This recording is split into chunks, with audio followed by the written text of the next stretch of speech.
Chi ne fa una questione di numeri, chi di strategia, sta di fatto che le regionali 2025 stanno scaldando gli animi nel centrodestra in Veneto. Dopo le parole del segretario della Lega Alberto Stefani, ieri intervistato dal direttore Luigi Baccialli, che ha dichiarato di avere i numeri per vincere in Veneto anche senza gli alleati, il coordinatore veneto di Fratelli d'Italia mette a segno una prima sferzata.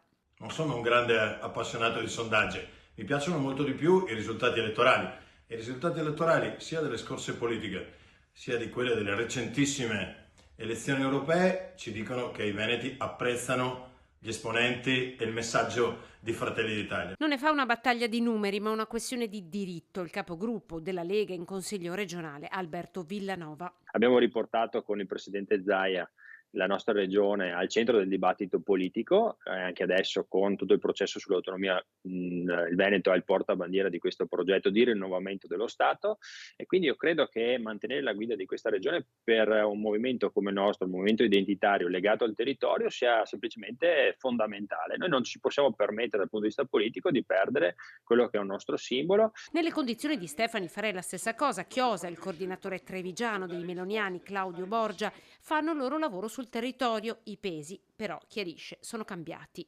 Noi siamo cresciuti, siamo arrivati al 37% in provincia di Treviso, anzi 36,75 per essere corretti, il 37% a livello regionale, credo che sia un dato importante. Poi ricordo che tra l'altro è il dato più alto in Italia di Fratelli d'Italia. Spetterà ai vertici nazionali di centrodestra a trovare la quadra. Al tavolo siederanno Tajani, Salvini, Meloni e di certo lo stesso Zaia.